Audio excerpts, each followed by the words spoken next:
Jesús se acercó y les dijo: Vayan y hagan discípulos en todas las naciones, bautizando en el nombre del Padre y del Hijo y del Espíritu Santo, y enseñando a cumplir todo lo que les he mandado.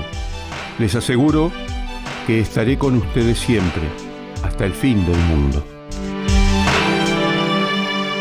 En el Evangelio Tiene Calle hoy tenemos una visita muy importante. José Ignacio López. Muchas gracias, Jorge. Laico, comprometido con la vida de la Iglesia, testigo de muchísimos importantísimos momentos de la vida de la Iglesia en Argentina, de la vida política en Argentina. ¿Cómo empezó todo esto? ¿Dónde empezó tu compromiso de laico en la Iglesia Católica? Y supongo que debe haber empezado en la cuna. En la cuna. O en la panza de mi mamá. Porque tanto mi mamá como mi papá iban a diferentes iglesias, pero a pesar de que los dos eran López. Ajá. Y que no eran parientes. Sí, yo no tengo escapatoria, soy López. Y mi mamá era del barrio de Once y mi papá de Pompeya. Después, se unieron, pero los dos eran devotos de la Virgen y supongo por eso digo que de haber sido en la cuna. Fuiste mamando la fe. En la familia seguro, sí. Uh-huh. Sí. Y después, en la juventud en Santa Rosa de Lima. Acá en Buenos Aires, en Santa Rosa de Lima, Buenos Aires, Basílica, una parroquia verdaderamente bendecida, en la que yo fui. Me bautizaron en Pompeya. Tomé la primera comunión en el tránsito de la Virgen de Montalegro. Epa. Con un gran párroco, que sería un gran párroco, después Enrique Labañino. Ajá. Y después yo siempre fui a colegio público, del primario, secundario, pero siendo un chico de 10, 11, 12 años, fui a Santa Rosa y fui hasta de niño católico, como le llamaban entonces. Bueno, y ahí también te encontraste con curas importantes, que después fueron obispos en la Acción importantes. Católica. Bueno, por eso yo digo que es una parroquia bendecida y todos los que vivimos, toda esta generación desde entonces, porque hay que pensar. ¿Quiénes estaban ahí? ¿Quiénes estuvieron? El párroco, históricamente, es decir, desde que yo empiezo a tener uso de razón de fe ahí, más o menos por los años 46, 47, 48, el padre Carboni. Y llega a la parroquia Vicente Faustino Saspe, se ordenó en 1948. En noviembre del 48 y en marzo del 49 vino a Santa Rosa. Y Saspe fue una figura fundamental en tu vida y en la vida de la Iglesia argentina. Para todos los jóvenes. Desde entonces lo acompañamos a él, fue el asesor de la Acción Católica nuestra, marcó mucho. Villalba se confesaba con Saspe igual que yo. Ajá. Con Villalba nos conocimos en la cola de Saspe, cola larga, porque iba mucho, porque él era asesor de los jóvenes de Santa Rosa, pero después creó la JEC, la Juventud de Estudiantes Católicos, y ahí nos conocimos. Y después con los años, Villalba no solo entró al seminario, fue una de las tantas vocaciones, sino que después fue párroco de Santa Rosa. Claro. Durante unos cuantos años. Después auxiliar de Buenos Aires, después arzobispo de Buenos Aires, de Tucumán. Auxiliar de Buenos Aires, arzobispo de Tucumán y hoy cardenal. Fue una parroquia Y de Saspe, que después fue un hito, ¿qué es lo que más tenés presente? Después Saspe fue un amigo, no nos casó, porque él también, mi matrimonio también nació en Santa Rosa, con Lita nos conocimos en Santa Rosa y nos casamos en Santa Rosa. Pero estamos hablando de una época que hoy casi puede resultar absolutamente incomprensible. Los varones estábamos de la izquierda y las chicas estaban de la derecha. Sí, es verdad, no estoy macaneando. Pero encontraron la manera de encontrarse. No, pues nosotros somos, digamos, un testimonio viviente de esa iglesia que estaba en preconciliar, anterior al Concilio Vaticano II, donde nosotros todavía vivíamos las normas, el estilo, las cosas de aquella otra iglesia, y empezábamos a ser también recipiendarios de los tallos que empezaban a salir. Nosotros el concilio lo vivimos como parte de la vida. Toda esa transformación se nos hizo en nosotros.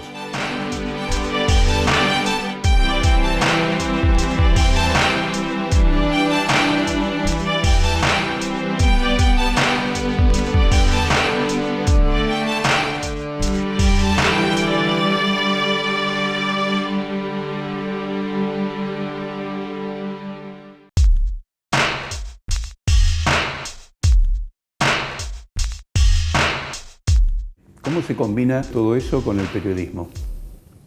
El periodismo viene también desde el principio. Mi papá era peinador de señoras, pero escribía. Ajá. Y escribía poesías y Qué lindo. más por el lado místico, digamos. Uh-huh. Pero escribía. Y yo escribí, me gustó escribir desde pibe, y yo en la parroquia hacíamos los boletines, las revistitas, el stencil, el mimeógrafo, eso. Pero además, sí, la vocación mía era clara. Hice el Instituto Grafotécnico, la Escuela Superior de Periodismo. Has sido periodista en diarios muy importantes y has vivido Después, momentos sí, yo entré en La Nación. claves. Entré en La Nación en 1961, pero varios años después confesé que había estudiado periodismo. Esta es otra cosa que hoy cuesta explicarla y entenderla. A ver. Pero las redacciones repelían que los uno estudiantes dijera que estudiara periodismo. Eso no se estudia. Claro. Se tiene vocación y se vive. Nada. Y se vive, nada más. Pero es verdad que yo no lo dije, ¿eh? Yo entré al diario trabajosamente, ¿eh?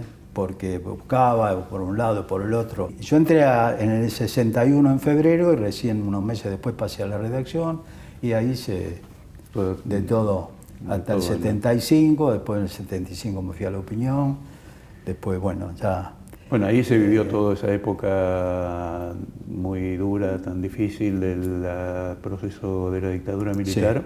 Sí, sí. Y ahí vos tuviste un día que fue fundamental y que de alguna manera pasaste a la historia. ¿Cómo fue ese momento? Yo escribía la columna política de DNA, y sí que era el que tenía más, uno de los que tenía, por lo menos de la agencia, más vinculación, más con las fuentes militares. No había otras. Claro. El gobierno era un gobierno militar, una dictadura. Y yo, junto con algunos otros periodistas, pudimos llegar a hablar más de una vez con Videla en reuniones muy pequeñas, que eran los de récord, etc. Y con algunos otros jefes militares. Y uno, y además había tenido la experiencia de tener que ir a preguntar. Yo tuve un primo desaparecido, de ir a preguntar por qué pasaba con tal o con cual. Uno tuvo la posibilidad de ayudar a salvarlo, entre comillas.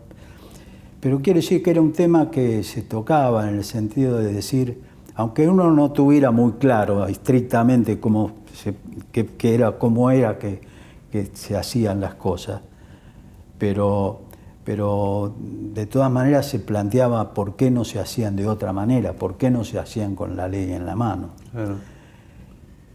Y en más de una conversación eso se planteaba y eso se decía, no podemos hacerlo así, porque apenas dispongamos algún fusilamiento, el Papa, las Naciones Unidas van a saltar y no vamos a poder hacerlo.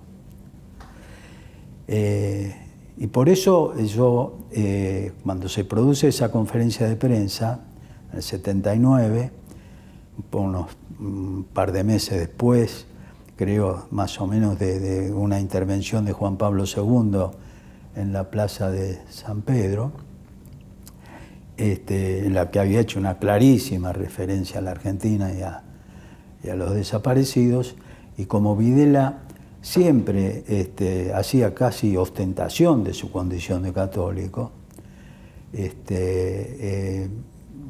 yo me valí de las palabras del Papa para formular la pregunta. Señor presidente, quiero volver sobre algo que usted ya tocó. El último domingo de octubre, el Papa Juan Pablo II se refirió a la Argentina en la Plaza San Pedro, de distintas maneras, pero entre otras cosas habló de un problema que ya ha sido tocado aquí, como es el problema de los desaparecidos y de los detenidos sin causa, sin proceso. Le quiero preguntar si usted, que muchas veces se ha dirigido al Papa, le ha contestado reservadamente a esas expresiones de Juan Pablo II, y si hay algunas medidas en estudio en el gobierno sobre ese problema más allá de la del tiempo a la que usted hizo mención recién.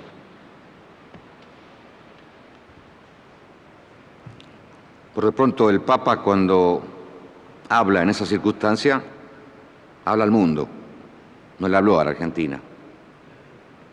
Y habla en su condición de pastor. Toda la primera parte está referida a explicar que lo que ellos están haciendo es para defender la doctrina, aquello de que somos derechos humanos, para defender a Occidente.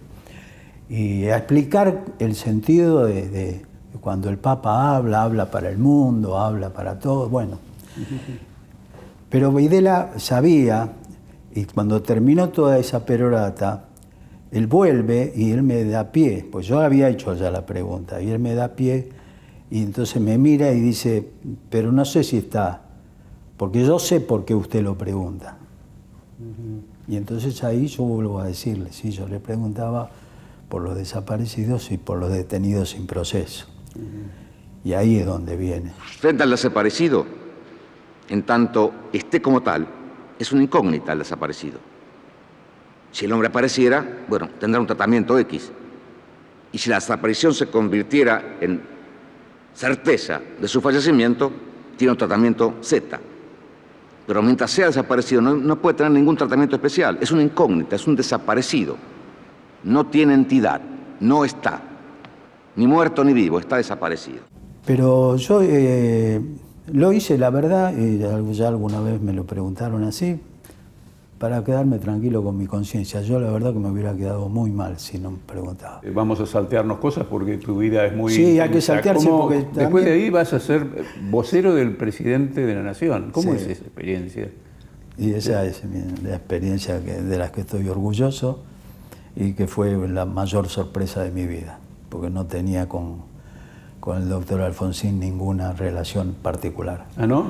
Es más, tenía más relación de trato más frecuente con el candidato peronista que con el candidato radical, porque yo seguía haciendo las columnas políticas ya de la agencia, ya no de NA, sino de DIN, porque la agencia se había dividido, y nosotros habíamos fundado DIN con Horacio Tato, gran persona, gran periodista.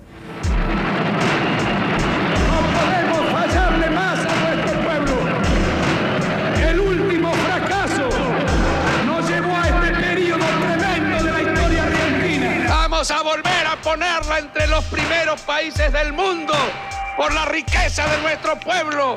Y el 10 de noviembre del 83, esta es una fecha clave que me acuerdo siempre, porque el 10 de noviembre del 76 pusieron una bomba en mi casa, cuando yo no estaba, que estaban mis 5 hijos y mi mamá adentro, que gracias a Dios no sufrieron consecuencias, hubo solo consecuencias en el edificio.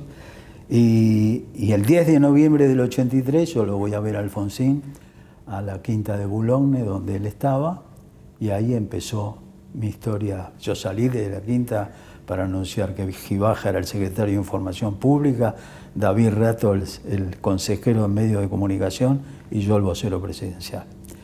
¿Y cómo fueron esos años? Y esos años fueron inolvidables. Pues se trabó una enorme sintonía con el presidente en lo personal.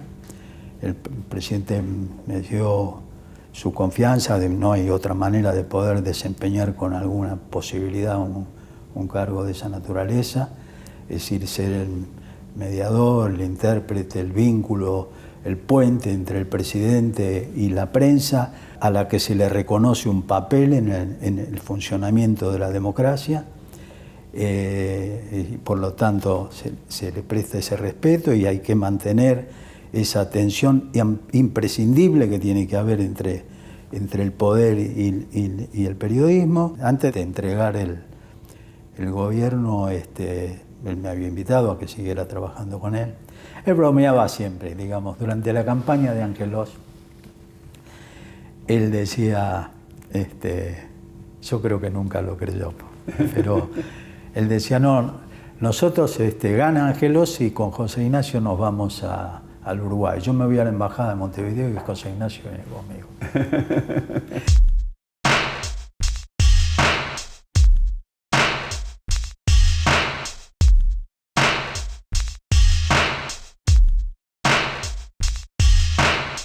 ¿Cómo se combina ser un hombre profundamente cristiano y metido en las entrañas del poder político y periodístico? Yo creo que esa fue nuestra formación. Para mí, por eso yo digo ESASPE y todo lo que significó, nos marcó mucho el sentido del compromiso cristiano. Esa formación en la Acción Católica en la juventud en ese momento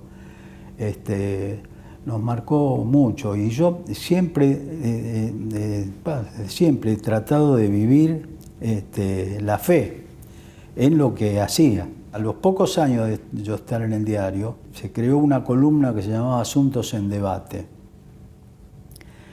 que la creó el subdirector del diario, que era don Juan Balmaya.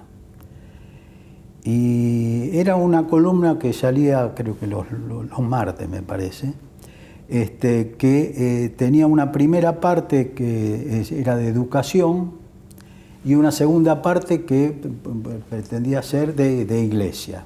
Y un día el segundo jefe de editoriales de La Nación, Luis Mario Locia, otro extraordinario periodista, maestro de periodista, Locia me llama y me dice, López, mire, porque si no el padre Lo Chapuis no deja estas cosas, usted que está en la iglesia, ¿por qué no hace esa parte? Y así yo debuté haciendo, sin firma, yo me fui del diario sin firmar. Ajá.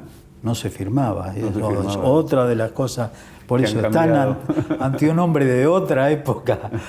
Si saltamos un poco y nos venimos más para acá, Bergoglio, el Papa, que con él tuviste una relación importante, ¿cómo es todo eso ahora? Bergoglio, yo no lo conocía. Cuando vino a Buenos Aires pedí verlo, vine a verlo, lo saludé y lo conocí ahí. Empecé a frecuentarlo ahí. Y yo me entero de la renuncia de Benedicto XVI porque me llama el director de Vida Nueva. Uh-huh. Me llamó y yo, ¿no te has enterado? Uh-huh. Yo estaba fuera de Buenos Aires. Y ahí me dijo, en esa llamada me dijo, yo quiero que escribas el editorial para la revista sobre la renuncia de Benedicto. Uh-huh. Y la verdad que para mí fue realmente el gesto de Benedicto me pareció desde ese momento, yo lo viví como un gesto de un hombre de Dios. Extraordinario.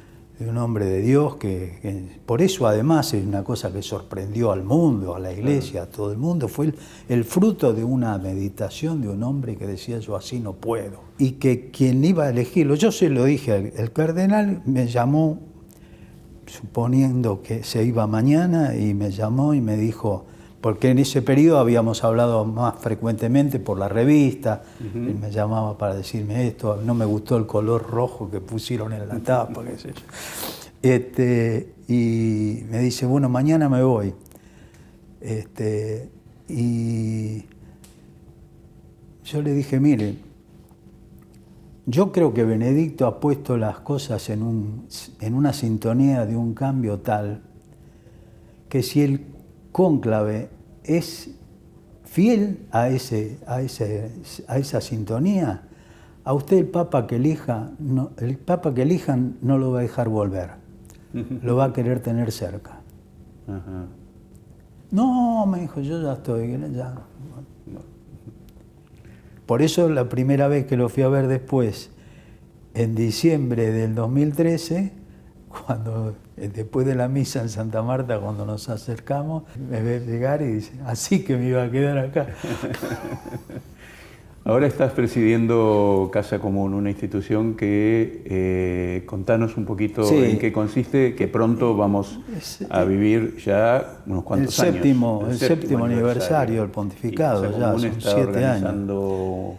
Precisamente porque cuando lo eligieron y cuando yo fui en ese diciembre, entre otras cosas, le comenté que Víctor Buge, el fotógrafo de presidencia, que había ido con la presidenta, el Papa le bendijo la cámara, y Víctor quedó, volvió y me dijo, yo quiero ir. Me dijo una cosa, no me olvido más,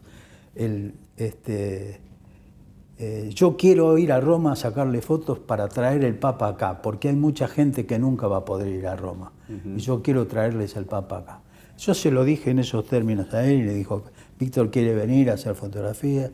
La cuestión es que Víctor fue en la Semana Santa del 2014 y teníamos ese tesoro. Entonces hablé con Escorca y hablé con Omar Abud y hablé con algunos amigos y hablé con alguna gente, entre otros vos, y con ex embajadores en la Santa Sede, como Vicente Peche, como Custer, amigos todos, Norberto Rodríguez. Bueno, y constituimos esta asociación civil que nos congregó el tema de la foto para llevar adelante esto y finalmente nos sigue congregando porque seguimos tan conmovidos como entonces.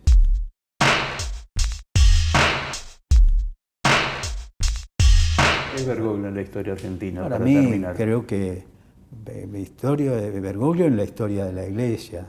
Yo creo que este es un pontificado bisagra, es un pontificado que está... Esta necesidad de bisagra en estas épocas, porque estas épocas que tanto señalamos a lo largo de esta conversación, en la Iglesia están también así y se resquebrajan, y creo que este es el pontificado del gozne y esto. Por eso a mí me parece que nosotros estemos tan perdidos en la manera de interpretar y de entender de lo cual estamos siendo contemporáneos de un acontecimiento, de una envergadura espiritual de tal carácter que realmente a uno le resulta poco comprensible entender. Y yo lo que digo, a ver si nos conmueve un poco, que de verdad pienso que dentro de 30 o 40 años, cuando los investigadores, los historiadores vengan a mirar qué pasaba en el país del cual salió este hombre que hizo ese pontificado, que ya para entonces va a ser aquilatado como lo que yo estoy seguro que es, y se encuentren con que acá perdíamos el tiempo a ver si era más peronista o menos peronista, o si les había sonreído a Cristina y al otro le había dado vuelta la cara. Yo no digo que sea sencillo ser la Iglesia de alguien que llega a ser el Papa. Supongo que a todos los compatriotas de cada Papa, no digo que sea sencillo, pero de que sea dificultoso terminar de comprender la significación de una persona que hasta anteayer estuvo con nosotros y que es un ser humano como nosotros, pero si teníamos capacidad y mirada de fe cuando era el cardenal de esta ciudad, y si tenemos capacidad de fe para decir que el cónclave se reúne pero que el Espíritu actúa, yo no puedo entender cómo los que se siguen proclamando católicos, y yo por católico entiendo por alguien que trata de vivir en la fe en la que cree, que se pueda perder de tal manera la fe, para entender la significación de un pontificado como este, porque lo está interpretando alguien que sí, que es tan humano como lo era antes cuando era arzobispo, como lo sigue siendo, que es capaz de pegarle en una mano a una señora que casi lo tira y que al día siguiente pide disculpas al mundo desde la ventana. Y yo no sé cómo se puede hacer para perder el sentido de la enorme significación de la que somos contemporáneos y no conmovernos como para juntarnos a celebrar que hace 7 años que está haciendo esta tarea y que todavía vamos a terminar con el escándalo histórico de que sea el primer papa que no va a su país. José Ignacio, muchísimas gracias por este rato. Gracias. Jesús se acercó y les dijo: vayan y hagan discípulos en todas las naciones, bautizando en el nombre del Padre y del Hijo y del Espíritu Santo, y enseñando a cumplir todo lo que les he mandado. Les aseguro que estaré con ustedes siempre, hasta el fin del mundo.